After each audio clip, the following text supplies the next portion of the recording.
أعوذ بالله من الشيطان الرجيم.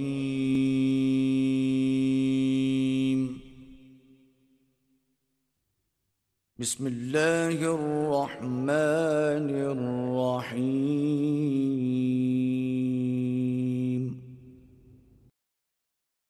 فانطلقا حتى إذا ركبا في السفينة خرقها قال أخرقتها لتغرق أهلها لقد جئت شيئا إمرا قال ألم أقل إنك لن تستطيع معي صبرا قال لا تؤاخذني بما نسيت ولا ترهقني من أمري عسرا فانطلقا حتى إذا لقيا غلاما فقتله قال أقتلت نفسا زكية بغير نفس لقد جئت شيئا نكرا قال ألم أقل لك إنك لن تستطيع معي صبرا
ونصلي ونسلم على سيدنا ومولانا محمد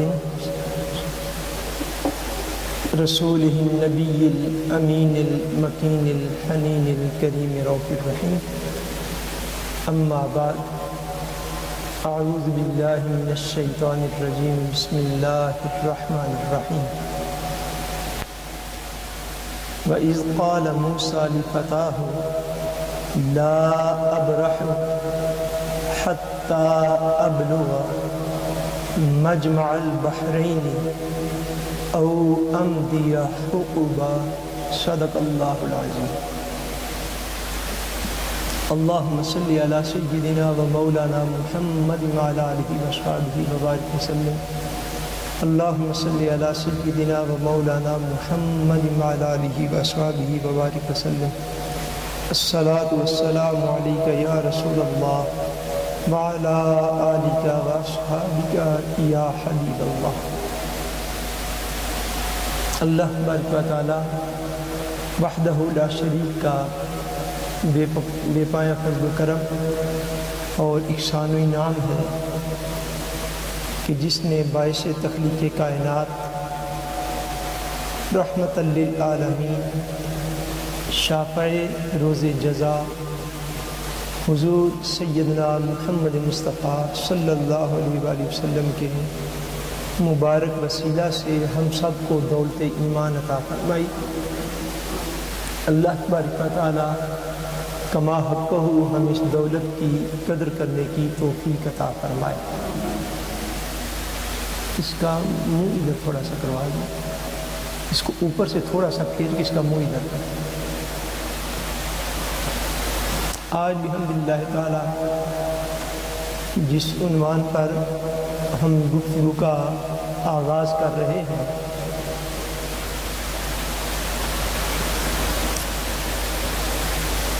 اس میں کئی سوالات جو ہمیں بعض اوقات موصول ہوئے ان کا جواب بھی آ جائے گا، اور قرآن حکیم فرقان مجید کا ایک عظیم واقعہ جو ہے اس کا بیان بھی انشاءاللہ تبارک و تعالیٰ اس میں ہو سکے۔ سورہ الکہف میں سے اس کی آیت نمبر 60 سے یہ واقعہ شروع ہوتا ہے، اور کم و بیش 2 رکوع جو ہیں قرآن مجید کے مسلسل اس میں اللہ تبارک و تعالیٰ نے اس واقعہ کا بیان فرمایا۔ اس واقعہ کے اندر پائے جانے والے اصلاحی نکات، ہمارے لیے اسباق اور دیگر بہت سی چیزیں انشاءاللہ تبارک و تعالیٰ ہم اس میں جو ہے وہ بیان کریں گے۔ واقعہ یہ بڑا معروف ہے اور بڑا مشہور ہے اس حوالہ سے کہ یہ واقعہ ہے حضرت سیدنا موسیٰ علیہ السلام کا اور حضرت سیدنا خضر علیہ السلام کا۔ ان دونوں کا یہ واقعہ معروف ہے۔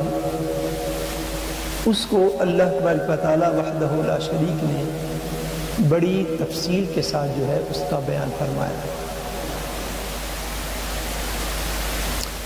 حضرت موسیٰ علیہ السلام آپ جانتے ہیں کہ انبیاء بنی اسرائیل میں بڑے ہی جلیل القدر پیغمبر، بڑی ہی عظمتوں کے مالک، اور اللہ تبارک و تعالیٰ کے ہاں یوں کہنا چاہیے کہ لاڈلے پیغمبر تھے، اللہ تبارک و تعالیٰ کے بڑے محبوب نبیوں میں سے تھے، اور بڑا عظیم رتبہ اللہ تبارک و تعالیٰ نے آپ کو عطا فرمایا تھا۔ اور انبیاء میں ہر ایک کو یہ مقام نہیں ملا کہ جن سے اللہ تبارک و تعالیٰ خود براہ راست جن سے اللہ تعالیٰ نے کلام فرمایا جہاں سے تیسرے پارے کا آغاز ہوتا ہے، فرمایا تِلْكَ الرُّسُلُ فَضَّلْنَا بَعْضَهُمْ عَلَى بَعْضٍ، یہ سارے ہمارے رسول ہیں، ہم نے ان میں سے بعض کو بعض پر فضیلتیں عطا فرمائی ہیں۔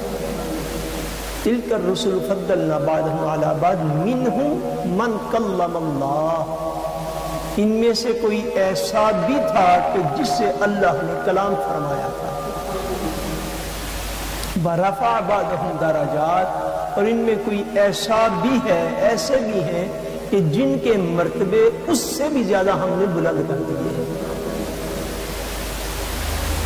اور ایک اور مقام پر اللہ تبارک و تعالیٰ آپ کا مرتبہ بیان فرماتے ہوئے ارشاد فرماتے ہیں وَكَلَّمَ اللَّهُ مُوسَىٰ تَكْلِيمًا، اور موسیٰ اس شان کے مالک تھے کہ جن سے اللہ نے خود کلام فرمایا تھا، یعنی بڑے ہی ناز و ادا والے اور اللہ تبارک و تعالیٰ کے بڑے محبوب پیغمبر تھے۔ آپ کی پیدائش کا، آپ کے میلاد کا واقعہ جو ہے وہ بھی قرآن مجید نے تفصیل کے ساتھ سورہ القصص کے اندر اس کا بھی بیان فرمایا ہے۔ اور قرآن مجید میں یاد رکھیے گا آقا دو جہاں صلی اللہ علیہ وآلہ وسلم کے بعد جس نبی کا سب سے زیادہ ڈیٹیل میں اور تفصیل کے ساتھ قرآن مجید میں ذکر ہے وہ نبی جناب سیدنا موسیٰ علیہ السلام ہے۔ حضرت موسیٰ علیہ السلام کا سب سے زیادہ تفصیل کے ساتھ اللہ تبارک و تعالیٰ وحدہ لا شریک نے ذکر فرمایا۔ سو اگر خالی بندہ انہی کا ہی واقعہ بیان کرتا تو یقیناً پورا رمضان گزر جاتا اس میں، اور اس میں بہت سارے اسباق ہیں مسلمانوں کے لیے۔ اسی لیے اس بات کو آپ یعنی ہمیشہ کے لیے اس کو ذہن میں رکھ لیں، ذہن میں بٹھا لیں، یاد رکھ لیں کہ 1.25 لاکھ کے قریب انبیاء کرام میں سے 12، 14 یا 15 انبیاء کا ذکر اللہ تبارک و تعالیٰ نے قرآن مجید میں فرمایا ہے، بقیہ کا نہیں ذکر فرمایا۔ اور 1 لاکھ کم و بیش 24,000 میں سے جن انبیاء کا قرآن مجید میں ذکر کیا گیا اس میں ایک بہت بڑی حکمت یہ ہے تاکہ امت مسلمہ قیامت تک اس کتاب کی تلاوت کرے گی، اور ہر دور کے مسلمان ان واقعات سے اپنے لیے اصلاح کے پہلو جو ہے وہ باہر نکالے گا اور ان پر عمل کرے گا اور اپنے عقائد اور اعمال کی اصلاح کرے گا. اس لیے انبیاء کرام کے یہ واقعات بیان کیے گئے، ورنہ خالی واقعہ کا سنا دینا یہ مقصود نہیں ہوتا، یہ مقصد نہیں ہے کہ خالی ایک سٹوری کو سنا دیا جائے. حضرت سیدنا موسیٰ علیہ السلام حضرت یعقوب علیہ السلام کی اولاد میں سے تھے. صاحب ظاہر جتنے بھی جن کو ہم کہتے ہیں نا انبیاء بنی اسرائیل، کیا کہتے ہیں؟ بولیے انبیاء بنی اسرائیل. اسرائیل جو ہے یہ لقب ہے حضرت سیدنا یعقوب علیہ السلام کا. کس نبی کا لقب؟ حضرت سیدنا، بولیے نا، سیدنا یعقوب علیہ السلام کا لقب ہے. چونکہ آپ کا لقب اسرائیل ہے اس لیے آپ کی ساری اولاد جو ہے وہ بنی اسرائیل یعنی اسرائیل کے بیٹے کہلاتے ہیں. یہ ساری آپ کی اولاد ہے اور آپ کی اولاد میں اللہ کریم نے ہزار انبیاء کو محض بنی اسرائیل کے اندر اللہ تبارک و تعالیٰ نے بھیجا. اور حضرت سیدنا موسیٰ علیہ السلام کا جو نسبی تعلق تھا حضرت سیدنا یعقوب علیہ السلام سے وہ اس طرح تھا کہ حضرت موسیٰ علیہ السلام کے دادا، کیا میں نے عرض کیا، حضرت موسیٰ کے دادا اور ان کے دادا جو ہے، یعنی آپ کے دادا وہ جناب لاوی ہیں اور ان کے باپ حضرت سیدنا یعقوب علیہ السلام اور ان کے باپ حضرت سیدنا اسحاق علیہ السلام ہیں اور ان کے بعد حضرت سیدنا ابراہیم علیہ السلام. یہ آپ کا سلسلہ نسب اس طرح تھا کہ آپ کے دادا جو تھے وہ حضرت سیدنا یعقوب علیہ السلام کے بیٹے تھے اور ان کی اولاد تھی. اللہ تبارک و تعالیٰ وحدہ لا شریک ارشاد فرماتے ہیں وَإِذْ قَالَ مُوسَى لِفَتَاهُ لَا أَبْرَحُ حَتَّى أَبْلُغَ مَجْمَعَ الْبَحْرَيْنِ أَوْ أَمْضِيَ حُقُبًا. فرمایا اور اے حبیب وہ وقت بھی یاد کیجئے، وہ واقعہ بھی یاد کیجئے کہ جب موسیٰ علیہ السلام نے اپنے جوان سال خادم سے یہ بات ارشاد فرمائی. کیا ارشاد فرمائی؟ کہ لا ابرح حتی ابلغ مجمع البحرین. فرمایا کہ میں اس بات سے پیچھے نہیں ہٹ سکتا کہ میں چلتا رہوں یہاں تک کہ اس جگہ پہ جا پہنچوں جہاں پہ دو دریا آپس میں مل جاتے ہیں. مجمع البحرین پہ میں جا پہنچوں یہاں پہ دونوں دریا آپس میں ملتے ہیں. او امضی حقبا، یا اس جگہ تک پہنچنے کے لیے مجھے سال ہی کیوں نہ چلنا پڑے. آپ نے یہ ارادہ ظاہر کیوں فرمایا؟ اس کا سبب اور اس کی ریزن کیا تھی؟ احادیث پاک میں آتا ہے اور صحیح بخاری شریف اور دیگر کتب کے اندر یہ احادیث جو ہے وہ موجود ہیں کہ آقا دو جہاں صلی اللہ علیہ وسلم نے ارشاد فرمایا کہ ایک دن حضرت سیدنا موسیٰ علیہ السلام لوگوں کو خطاب فرما رہے تھے، تلقین کر رہے تھے، بعض نصیحت فرما رہے تھے کہ آپ سے ایک شخص نے یہ کویسچن پوچھا، یہ پشمن پوچھا. اس نے کہا کہ حضرت کیا آپ کے علم میں آپ سے بڑا بھی کوئی عالم ہے؟ کیا سوال کیا؟ بولیے کیا آپ کے علم میں آپ سے بڑا بھی کوئی عالم ہے؟ حضرت موسیٰ سے یہ پوچھا. حضرت موسیٰ علیہ السلام نے جواب دیا، آپ نے فرمایا نہیں. آپ نے جواب کیا دے دیا؟ بولیے کیا؟ نہیں. آپ نے فرمایا نہیں، مجھ سے بڑا کوئی عالم نہیں. اس میں ایک بات سمجھنے والی ہے بڑی خاص، وہ یہ ہے کہ اگر حضرت سیدنا موسیٰ علیہ السلام کے علم میں کوئی ایسا شخص ہوتا جو آپ سے زیادہ عالم ہوتا تو یقیناً آپ اس کا نام بھی لے دیتے، اس کے متعلق بات بھی کر دیتے. بولیے ایسے ہوتا یا نہ ہوتا؟ بولیے نا، ایسے ہی ہوتا ہے کہ اگر کوئی شخص جو ہے آپ سے یہ کویسچن کر رہا تھا، پوچھ رہا تھا کہ آپ یہ بتائیے کہ آپ سے بڑا بھی کوئی عالم ہے، تو اگر آپ کی علم پاک میں ہوتا کہ آپ سے بڑا کوئی عالم ہے تو آپ یقیناً اس کا نام لے دیتے. مگر آپ نے جواب دیا کہ نہیں. آپ نے کیا جواب دیا؟ نہیں، آپ نے فرمایا نہیں، مجھ سے بڑا کوئی عالم نہیں۔ اللہ تبارک و تعالیٰ کے محبوب جو ہوتے ہیں ان کی اس طرح کی باتیں بھی اللہ تبارک و تعالیٰ ان کے اوپر بھی اپنی حکمت کی بنا پہ گرفت فرما لیتا ہے۔ حالانکہ اگر کوئی ہوتا آپ کے علم میں ہوتا تو آپ ضرور اس کا نام لے دیتے، مگر حدیث پاک میں آتی ہے، حضور ارشاد فرماتے ہیں کہ اللہ تبارک و تعالیٰ کو حضرت موسیٰ کا یہ جواب پسند نہیں آیا، یہ جواب پسند نہ آیا، اور حضرت موسیٰ پہ تھوڑا محبت برا عتاب جو ہے وہ نازل فرمایا، یہ جواب پسند نہ آیا۔ اور آگے حدیث پاک میں یہ لکھا ہے کہ چاہیے یہ تھا کہ موسیٰ علیہ السلام علم کی نسبت اللہ تبارک و تعالیٰ کی طرف کر دیتے، چاہیے کیا تھا کہ وہ علم کی نسبت اللہ تبارک و تعالیٰ وحدہ لا شریک کی طرف کرتے، کہ اگر ہو بھی جائے، اگر کوئی ہوگا بھی تو اللہ تبارک و تعالیٰ بہتر جاننے والا ہے۔ مگر اس نے سوال کر دیا کہ حضرت کیا آپ جانتے آپ سے بڑا بھی کوئی عالم ہے؟ آپ نے فرمایا نہیں، مجھ سے بڑا کوئی عالم نہیں۔ جب اتنا کہا تو اللہ تبارک و تعالیٰ کی وحی اتر آئی، فرمایا پیارے موسیٰ، اس روئے زمین پر ہم نے آپ سے بھی بڑا ایک عالم رکھا ہوا۔ یہ حضرت موسیٰ پر وحی اتری، فرمایا آپ جائیں اور آپ جا کے اس عالم سے جو آپ سے بھی بڑا ہے ایک فیلڈ کے اندر، آپ اس عالم سے جا کے علم حاصل کریں۔ موسیٰ علیہ السلام نے عرض کی یا اللہ میں اس عالم کو کہاں تلاش کروں گا؟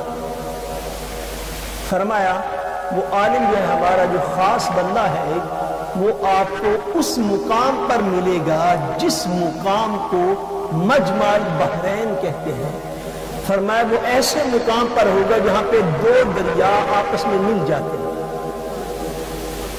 یعنی ایک دریا آپ یوں سمجھیں رائٹ سے آ رہا ہے، دوسرا دریا لیفٹ سے آ رہا ہے، اور وہ دونوں دریا چلتے چلتے چلتے جب ایک مقام پہ مل جاتے ہیں، مجمع البحرین، جہاں پہ دونوں دریاؤں کا سنگم ہے، جہاں پہ دونوں دریا ملتے ہیں، اس مقام پر آپ کو ہمارا وہ عبد خاص مل جائے گا، ہمارا وہ خاص بندہ آپ کو اس مقام پر ملے گا، آپ اس کی تلاش کریں گے۔ حضرت موسیٰ علیہ السلام نے اللہ تبارک و تعالیٰ کے حکم کے پیش نظر حضرت موسیٰ علیہ السلام گھر سے نکل پڑے اور ساتھ اپنے خادم کو لے لیا۔ یہ جو ہے لفظ قرآن مجید کا وَإِذْ قَالَ مُوسَىٰ لِفَتَاهُ، کہ جب موسیٰ علیہ السلام نے کہا اپنے نوجوان جوان سال خادم سے، اپنے نوکر سے، اپنے عقیدت مند سے، یہ جو فتح کا مصداق ہے یہ حضرت موسیٰ علیہ السلام کے ایک خادم خاص ہیں جن کا نام حضرت یوشع بن نون علیہ السلام ہے۔ ان کا نام کیا ہے؟ بولیے، یہ آپ کو چیزیں یاد کروانی ہیں، آپ تو بولنے میں تو بڑے کنجوسی سے کام لیتے ہیں۔ کیا نام ان کا؟ حضرت یوشع۔ بولیے کیا نام؟ حضرت، پھر بولیے حضرت یوشع بن نون علیہ السلام۔ اور یہ اس وقت آپ کے خادم تھے، مگر بعد میں اللہ تبارک و تعالی وحدہ لا شریک نے انہیں بھی مقام نبوت عطا فرمایا تھا۔ یہ بنی اسرائیل کے انبیاء میں سے تھے حضرت یوشع بن نون علیہ السلام، اور ان کا مقام مرتبہ میں اگر آپ کو عرض کروں، یوشع بن نون اللہ کے ان نبیوں میں سے ہے کہ سیدنا آدم علیہ السلام سے لے کر آقا دو جہاں صلی اللہ علیہ وسلم سے پہلے حضرت عیسیٰ علیہ السلام تک، از آدم کا حضرت عیسیٰ، سارے نبیوں میں واحد نبی ہے، اکیلے نبی ہے حضرت یوشع بن نون، جن کی دعا کی وجہ سے اللہ تعالیٰ نے سورج کو ایک مقام پہ کھڑے کر دیا اور سورج کو ڈوبنے سے روک دیا۔ یہ مقام ہے حضرت یوشع بن نون علیہ السلام کا۔ اب بعد میں حضرت موسیٰ علیہ السلام کے رحلت فرمانے کے بعد جب ایک مرتبہ کفار سے جہاد کر رہے تھے تو جمعے کے دن آپ جہاد کر رہے تھے، اور وہ جنگ جو تھی وہ تھوڑی لمبی ہوگی، جنگ ختم ہوتی نظر نہ آتی تھی۔ آگے ہفتے والے دن سبت کی وجہ سے آپ کے لیے جنگ کرنا پاسبل نہ تھا۔ آپ کو پتہ نہیں یہ احکام جو ترجمے کی باقاعدہ کلاس میں آتے ہیں آپ لوگ، آپ نے پڑھا ہوگا اصحاب السبت کا واقعہ پہلے پارے سورہ البقرہ کے اندر ہے کہ ان کے لیے پابند کر دیے گئے تھے وہ لوگ کہ وہ ہفتے کے دن کی قدر کریں گے. یاد ہے آپ لوگوں کو کہ ویسے ہی پڑھتے جا رہے ہیں؟ سمجھو یاد رکھو. یاد ہے سبت کے دن کی وجہ سے، ہفتے اور میلہ کے دن کی وجہ سے حضرت یوشع بن نون سے دوسرے دن جہاد نہیں تھے کر سکتے کیونکہ وہ عبادت کا دن تھا. اب جمعے والے دن شام ہونے والی تھی اور جمعے والے دن وہ جہاد اور جنگ ختم نہیں تھی ہو رہی. آج کا خیال تھا کہ اگر سورج جو ہے 1-2 گھنٹے غروب نہ ہو تو یہ جنگ ختم ہو سکتی ہے. چونکہ اگر اس دن جنگ ختم نہ ہوتی تو ہفتے والے دن جنگ نہ کر سکتے، تو اتوار والے دن تک دشمن مزید قوت لے کے پہنچ جاتا. اب جب ایسا موقع بنا، یعنی قریباً یوں سمجھ لیں کہ عصر کی نماز کے وقت پہ سورج چلا گیا، ادھر جو تھی اب وہ سورج غروب ہونے لگا، ادھر جنگ کے ختم ہونے میں آپ کے اندازے سے گھنٹہ 1 آدھ باقی رہ گیا تھا. جب آپ نے ایسی کیفیت دیکھی تو آپ نے سورج کی طرف دیکھا. آپ نے فرمایا سورج تو بھی اسی کے حکم کا پابند ہے، میں بھی اسی کے حکم کا پابند ہوں، میں بھی اسی کے حکم میں یہ جہاد کر رہا ہوں، میں بھی اسی کے حکم میں یہ جنگ لڑ رہا ہوں، تو اسی کے حکم کا پابند ہے. مولا کریم کی بارگاہ میں دعا کی. روایات کے اندر، احادیث کے اندر آتا ہے، صحیح احادیث کے اندر کہ آقا نے فرمایا اللہ تبارک و تعالیٰ نے یوشع بن نون کے لیے سورج کو ایک مقام پر کھڑا رہنے کا حکم دے دیا اور تب تک سورج غروب نہ ہوا جب تک یوشع بن نون نے اپنی جنگ ختم نہ کر دی. اس مقام کے تھے حضرت یوشع بن نون علیہ السلام انبیاء میں سے جو اس سفر میں حضرت سیدنا موسیٰ علیہ السلام کے خادم تھے. حضرت موسیٰ علیہ السلام کے خادم تھے، وہ ساتھ چل پڑے. فرمایا حضرت موسیٰ نے اپنے خادم سے، اللہ پاک فرماتے ہیں کہ آپ میرے ساتھ چلو، لا ابرح، میں کبھی بھی پیچھے نہیں ہٹ سکتا، حتیٰ یہاں تک کہ ابلغ مجمع البحرین، حتیٰ کہ میں ایسی جگہ پہ نہ پہنچ جاؤں جہاں پہ 2 دریا آپس میں ملتے ہیں، جہاں پہ 2 دریا آپس میں ملتے ہیں. اب یہ دنیا کے اندر بعض علماء نے اس کے اوپر بھی تحقیق کی ہے کہ دنیا میں وہ کون سی جگہ ہے جہاں پہ یہ ایکچولی یہ واقعہ رونما ہوا، اور علماء نے 2, 3, 4 مختلف جگہ لکھی ہیں کہ یہ بھی وہ جگہ ہے، اس جگہ پہ بھی پاسبل ہے کہ یہاں پہ بھی آگے 2 دریا ملتے ہیں، اس جگہ پہ بھی پاسبل ہے یہاں بھی آگے 2 دریا ملتے ہیں. یعنی مختلف جو دریا آگے بعض جگہوں پہ ملتے ہیں روئے زمین پر، ان میں سے کسی نہ کسی ایک جگہ پہ یہ واقعہ رونما ہوا. فرمایا کہ ہمارا بندہ آپ کو ملے گا وہاں جہاں پر جو ہے دونوں دریا آپس میں ملتے ہیں. یہ تو ہو گیا اس کا ظاہری معنی. ایک اس کا باطنی معنی بھی ہے، اگر آپ توجہ فرمائیں اور اس کو سمجھنے کی کوشش کریں. بعض علماء نے اس کا ایک باطنی معنی بھی لکھا ہے. انہوں نے فرمایا کہ مجمع البحرین یعنی ایسی جگہ جہاں پہ دونوں دریا آپس میں ملتے ہوں. وہ جگہ کون سی تھی؟ علماء نے فرمایا کہ اس سے مراد ایسا بھی ہو سکتا ہے کہ ایک دریا جو تھا دریائے علم، وہ بذات خود حضرت موسیٰ علیہ السلام تھے، اور دوسرا دریائے علم بذات خود حضرت خضر علیہ السلام تھے. فرمایا مجمع البحرین، ایک طرف سے دریا چلا وہ دریائے نبوت تھا، ایک طرف سے جو دریا چلا حضرت موسیٰ علیہ السلام کے علم کا دریا تھا، وہ علم کا، معرفت کا، حکمت کا، وہ دریائے شریعت تھا جو حضرت موسیٰ علیہ السلام کا چلتے آ رہا تھا. ادھر سے دوسرا دریا تھا، وہ دریائے طریقت تھا جو حضرت خضر علیہ السلام کا چلتے آ رہا تھا. فرمایا مجمع البحرین، ایک طرف سے یہ دریائے شریعت اور دوسری طرف سے یہ دریائے حکمت اور طریقت، یہ دونوں دریا جس جگہ میں مل جائیں گے، یعنی جس جگہ پر جناب موسیٰ اور حضرت خضر کی ملاقات ہو جائے گی، وہی جگہ مجمع البحرین ہو جائے گی. وہی جگہ مجمع البحرین ہے کہ جس جگہ پہ یہ دونوں ہستیاں مل پڑیں، جہاں پہ ان دونوں کی ملاقات ہو جائے، جہاں پہ یہ دونوں دریائے طریقت اور دریائے شریعت جو ہے، یہ دونوں دریا جس مقام پہ مل جائیں وہی جگہ مجمع البحرین ہو. فرمایا میں چلتا رہوں گا حتیٰ ابلغ مجمع البحرین، حتیٰ کہ میں اس جگہ تک نہ پہنچ جاؤں جہاں پہ دونوں دریا مل جاتے ہیں. او امضی حقبا، یا میں مدتوں تک سال ہر سال ہی بے شک مجھے کیوں نہ چلنا پڑے. اس میں جو ہے وہ ایک حکمت اور بھی ہے. جو حضرت موسیٰ علیہ السلام کے اس امر سے جو ہے وہ جو ہمیں ظاہر ہوتی ہے وہ کیا ہے؟ وہ حکمت یہ ہے کہ علم کی تلاش میں، علم دین کی تلاش میں اگر دور دراز کا بھی سفر کرنا پڑے اور مشقتوں والا تکلیفوں والا سفر کرنا پڑے، حتیٰ کہ آپ نے فرما دیا امر یا حقوبہ، مجھے سال ہر سال تک کیوں نہ چلنا پڑے، میں اس علم کے مرکز کی تلاش میں سال ہر سال بھی چلتا رہوں گا۔ سو علم دین کو تلاش کرنا، جا کے حاصل کرنا اور اس کے لیے تکلیفیں اٹھانا، سفر کرنا، مشقت اٹھانا، محنت کرنا اور کسی صاحب علم کی خدمت میں جا پہنچنا، یہ طریقے انبیاء اور سنت انبیاء کرام ہے۔ سنت انبیاء کرام ہے کہ بندہ علم دین کے حصول کے لیے سفر کرے، چاہے اس کو کتنی ہی مشقت کا سامنا کیوں نہ کرنا پڑے۔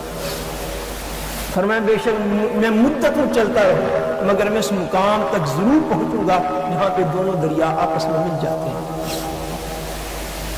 اللہ تبارک و تعالیٰ وحدہ لا شریک اگلی آیت میں فرماتے ہیں فلما بلغ مجمع بینہما نسی حوتہما فاتخذ سبیلہ فی البحر سرابا۔ اب جب حضرت موسیٰ علیہ السلام چلنے لگے تھے، ایک تو یہ نشانی تھی کہ دو دریا جہاں پہ ملیں گے وہاں پہ آپ کو حضرت خضر علیہ السلام مل جائیں گے، اور دوسری نشانی یہ تھی کہ حضرت موسیٰ علیہ السلام اپنے ساتھ ایک مچھلی لے کر گئے۔ کیا چیز لے کر گئے بولیے؟ مچھلی اور فش لے کر گئے، مردہ، روسٹ، تلی ہوئی مچھلی اور روسٹڈ شکل میں لے کر گئے۔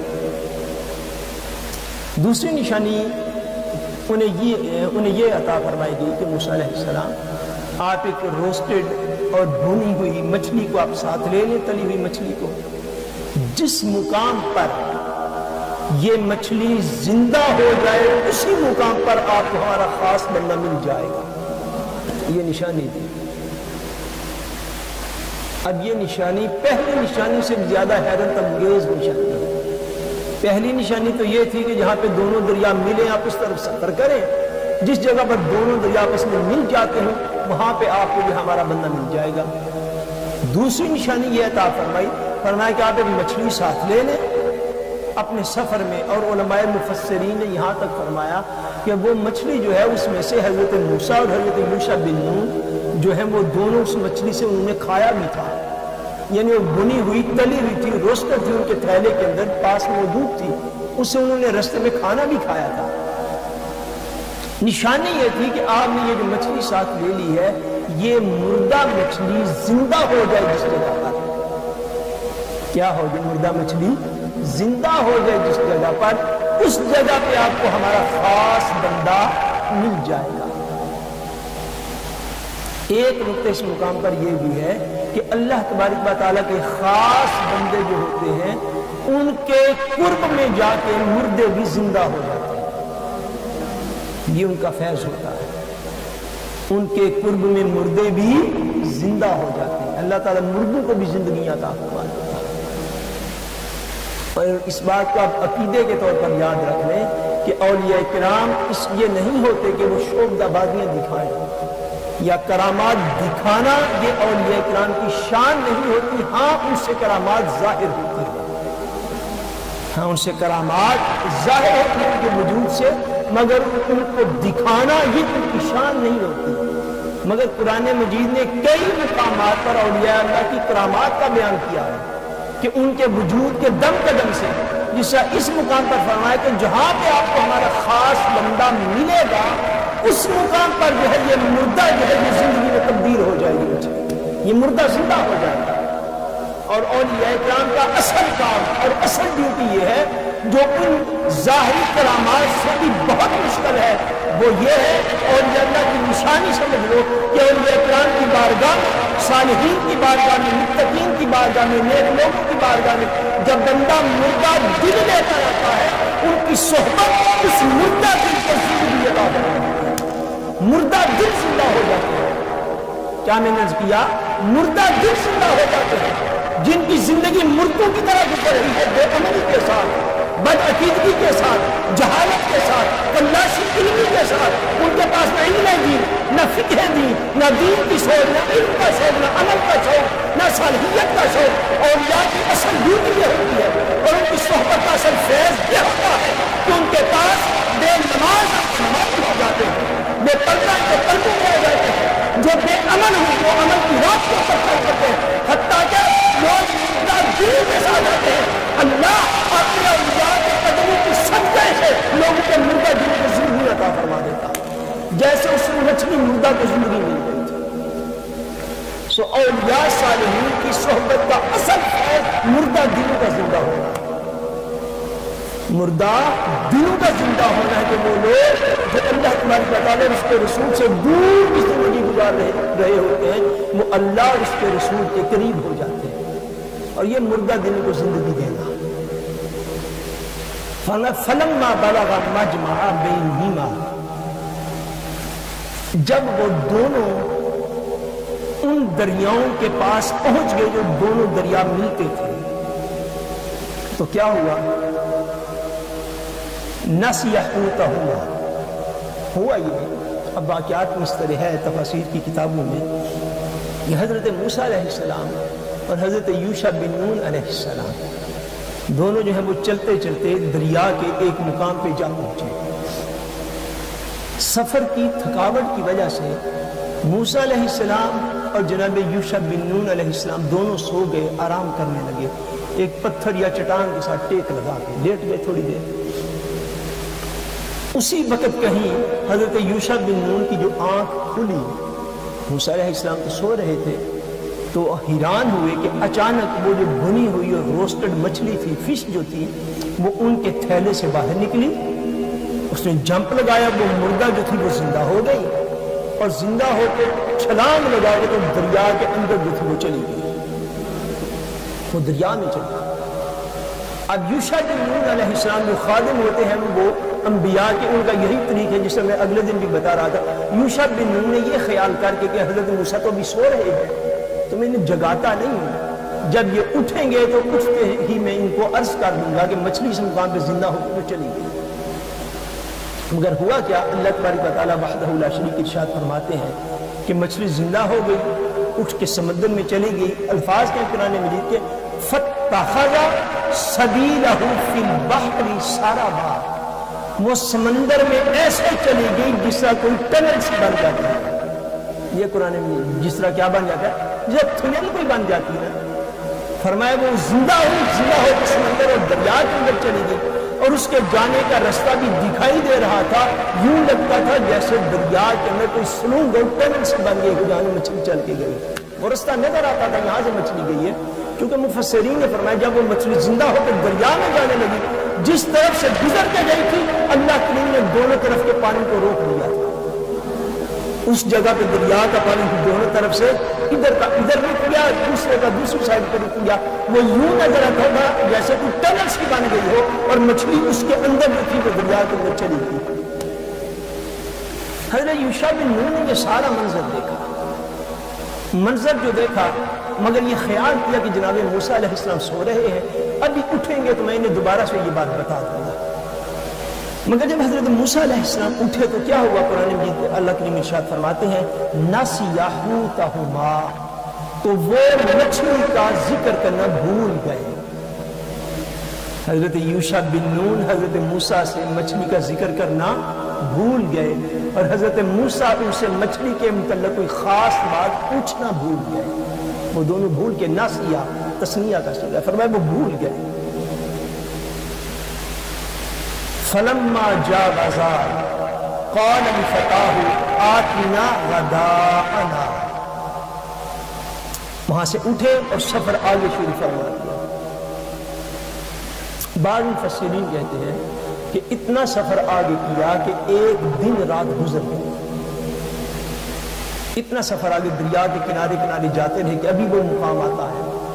جب حضرت موسیٰ علیہ السلام کو بھوک محسوس ہوئی، جب بھوک لگی تو آپ نے کیا کہا؟ قال لفتاه، آپ نے اپنے اس خادم سے کہا، اس جوان خادم سے کہا آتنا غداءنا، کہ جو ہمارے لیے یعنی اس تھیلے میں سے کھانا باہر نکالا. ہمارے لیے کیا کرو؟ کھانا باہر نکالو. لقد لقینا من سفرنا ھذا نصبا، بے شک اس سفر میں ہم نے بڑی تکلیف اٹھائی ہے. موسیٰ علیہ السلام نے کیا کہا؟ اس سفر میں ہم نے بڑی تکلیف اٹھائی ہے، بڑی مشقت والا ہم نے یہ سفر کیا ہے کہ ہم جو ہے وہ کافی دیر سے سفر کر رہے ہیں، بھوک بھی لگ گئی ہے، بڑی دیر کے گھر سے نکلے ہوئے کئی دن ہو گئے ہیں. اب ذرا وہ کھانا جو تھی، وہ فش جو تھی، وہ ذرا لے کے مجھے بھوک لگی ہوئی. اس مقام پر ایک تفصیلی نقطہ ہے، اس کو بھی آپ ساتھ ساتھ سمجھتے چلیں. جو یہ فرمایا حضرت موسیٰ علیہ السلام ہے، کیونکہ یہ پیغمبر خدا کا قول ہے جو اللہ تبارک و تعالیٰ نے یہاں پہ کوٹ فرمایا. انہوں نے عرض کیا، انہوں نے کہا اپنے خادم کو کہ لقد لقینا من سفرنا ھذا نصبا، اس سفر کے اندر ہمیں بڑی مشقت کا سامنا کرنا پڑا. کیا بولیے؟ سفر کے اندر ہمیں بڑی مشقت کا، بڑی تکلیف کا ہمیں سامنا کرنا پڑا. اس سے علماء نے یہ نتیجہ جو ہے یہ اخذ کر کے تفصیلی نقطہ بیان کیا ہے کہ انسان کے لیے یہ اس بات کا جائز ہے کہ وہ اپنی تکلیفوں کا اظہار کسی سے کر سکے. ہر بات کے لیے آپ کو کوئی نہ کوئی دلیل تو چاہیے نا. انہوں نے فرمایا قرآن مجید کی اس آیت کی روشنی میں یہ بات جائز ہے کہ بندے کو جو تکلیف ہو، جو پریشانی ہو، جو کسی قسم کی اس کو کوئی بیماری ہو، ویسے کوئی تکلیف ہو، پریشانی ہو، تو کسی ایسے بندے سے وہ بات کر سکتا ہے جہاں سے اس کو اپنی پریشانی کے مداوے کا کوئی نہ کوئی خیال ہو. اب بات سمجھے؟ یعنی انسان کی زندگی کے اندر 100 تکالیف آ جاتی ہیں، 100 پریشانیاں آ جاتی ہیں، بیماریاں آ جاتی ہیں. جو حضرت موسیٰ نے یہ جملہ فرمایا نا کہ اس سفر میں ہمیں بڑی مشقت کا سامنا کرنا پڑا ہے، بڑی تکلیف کا سامنا کرنا پڑا کہ بڑی دیر سے ہم سفر کے اندر نکلے ہوئے ہیں اور وہ جگہ نہیں آ رہی اور وہ مچھلی زندہ نہیں ہو رہی، اور کہاں تک ہم یہ سفر کرتے چلے کہ بڑی تکلیف اور مشقت کا ہمیں یہ سامنا ہے. مفسرین فرماتے ہیں کہ جس انسان پر کوئی بھی تکلیف ہو، پریشانی ہو، رنج ہو، دکھ ہو، افسوس ہو، تکلیف کی کوئی کیفیت ہو، اس کے لیے اس کیفیت کو مناسب لوگوں کے سامنے بیان کرنا جائز ہے. جس طرح بھائی بہن کے ساتھ دکھ سکھ شیئر کر لیتے ہیں، دوست کے ساتھ کر لیتا ہے، شاگرد استاد کے ساتھ کر لیتا ہے، مرید پیر کے ساتھ کر لیتا ہے، مقتدی امام کے ساتھ کر لیتا ہے. جہاں بھی آپ کو یہ خیال ہو کہ یہاں پہ اس دکھ کا مداوع ہو سکتا ہے، اس تکلیف کا بیان آپ وہاں پہ کر سکتے ہیں. بہرحال حضرت موسیٰ علیہ السلام نے ان سے مچھلی کو مانگا کہ بھائی وہ کھانا لے کر آئے.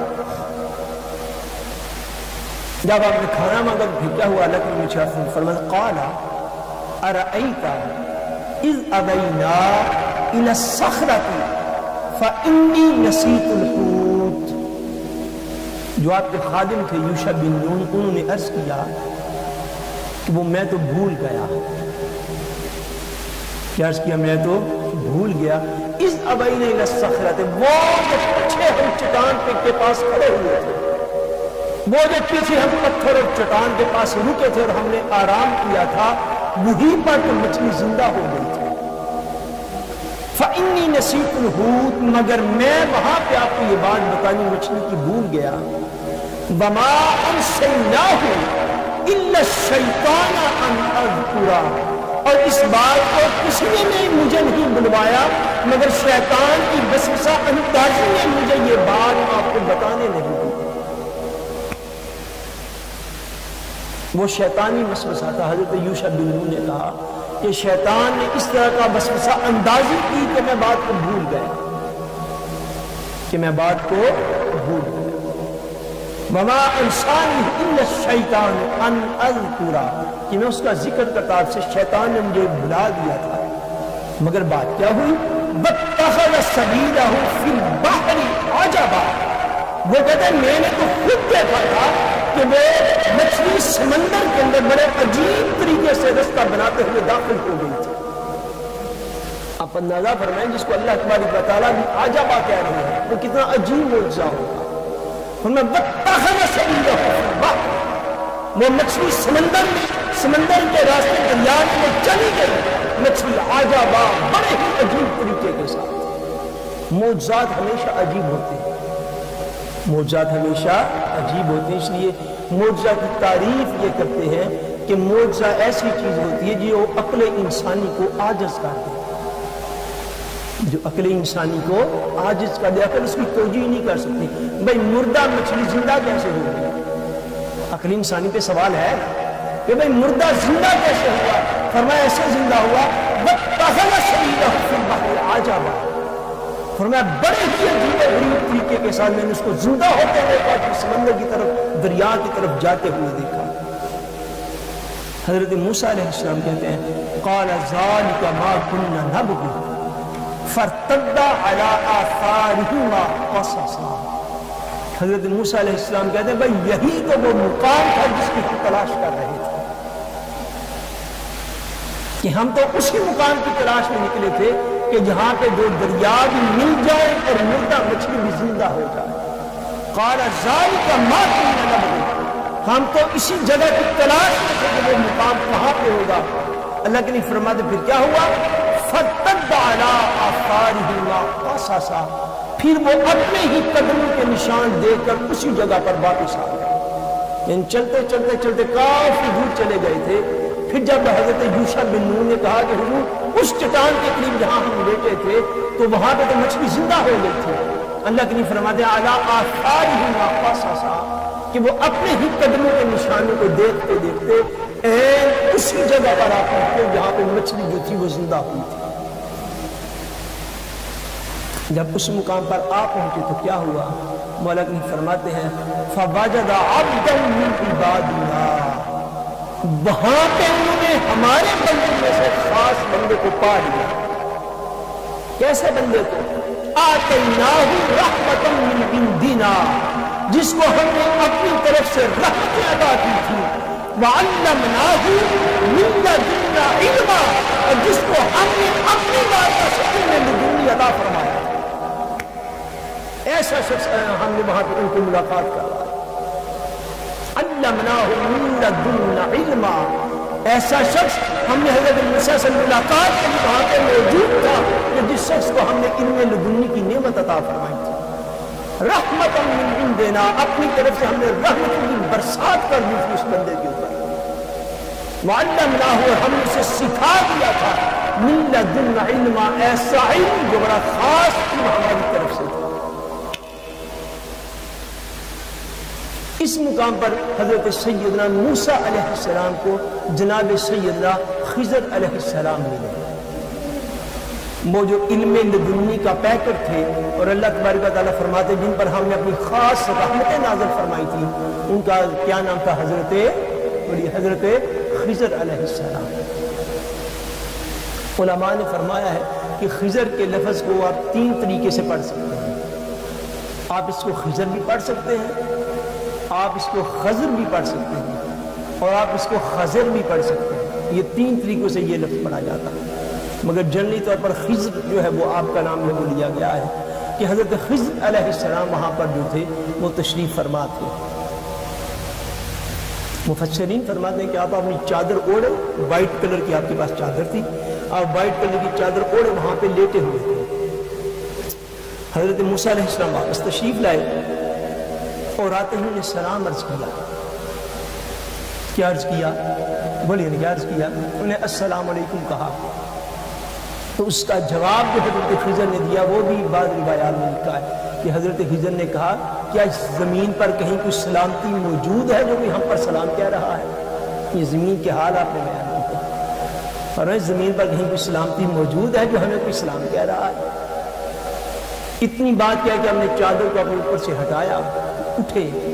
جب اٹھے تو آپ نے حضرت موسیٰ علیہ السلام کو دیکھتے ہی فرمایا کہ جناب موسیٰ، یہ بات توجہ کے ساتھ سنیے گا، حضرت خضر یہ کہہ رہے ہیں، آپ کہتے ہیں کہ جناب موسیٰ بن عمران علیہ السلام جو انبیاء بنی اسرائیل میں سے ہیں وہ ہمارے پاس آ گئے۔ حضرت موسیٰ حیران ہوئے، فرمانے لگے آپ کو میری ملاقات پہلی ہوئی ہے آج، آپ کو کیسے پتا چلا کہ میں موسیٰ ہوں، انبیاء بنی اسرائیل میں سے ہوں؟ آپ نے فرمایا مجھے بھی اسی رب نے بتایا ہے جس نے آپ کو میری طرف بھیجا ہے، مجھے بھی اسی نے بتا دیا۔ یہ علم لدنی ہے کہ پہلی دفعہ ملاقات ہو رہی تھی، اور اس پہلی ملاقات میں ہم نے نام لے کے خطاب فرمایا اور عرض کی کہ حضور آپ حضرت موسیٰ ہیں جو انبیاء بنی اسرائیل میں سے ہیں؟ فرمایا ہاں میں ہی ہوں۔ فرمایا مجھے اسی رب نے بتایا ہے جس نے آپ کو میری طرف بھیج دیا ہے۔ یہ فرمایا علمناہ من لدنا علما، کہ وہ ایسے شخص تھے جن کو ہم نے اپنی بارگاہ سے خاص علم عطا فرمایا۔ اور یہ حضرت خضر کو حضرت خضر کیوں کہتے ہیں؟ آپ کا اصل نام جو ہے وہ بلیہ ہے غالباً، یہ آپ کا اصل نام ہے، لقب آپ کا خضر ہے، مگر آپ اپنے لقب سے جانے جاتے ہیں۔ اس کی وجہ کیا ہے؟ اس کی وجہ بھی کتب کے اندر لکھی ہے کہ حضرت خضر کو خضر اس لیے کہتے تھے کہ حضرت خضر علیہ السلام جس جگہ پہ آپ نماز ادا فرماتے تھے یا جس جگہ پہ بیٹھ جاتے تھے، حضرت خضر جس جگہ پہ بیٹھ جاتے وہاں پہ سرسبز گھاس میں کس جگہ پہ اگ آتی تھی۔ آپ کی سرسبز قدموں کی برکت کی وجہ سے آپ کو خضر کہتے تھے کہ جس جگہ پہ ہم نے زمین پہ نماز پڑھی، اگر وہ صحرا بھی تھا، خضر علیہ السلام نے نماز پڑھی، ان کے نماز پڑھنے کی یا قدم رکھنے کی دیر تھی کہ اس مقام کو اللہ تبارک و تعالیٰ نے سرسبز فرما دیا، اور وہاں پہ جو تھی وہ سرسبز گھاس کی ہر طرف سبزہ رونما ہو گیا۔ اس وجہ سے آپ کا لقب جو تھا وہ خضر پڑ گیا۔ یعنی ہر کتاب کے اندر یہ معجزہ موجود تھا کہ جس مقام پہ نماز پڑھتے اس مقام پہ جو تھا وہ سرسبز جگہ جو تھی وہ ہو جایا کرتی تھی، اس لیے آپ کو خضر کہتے ہیں۔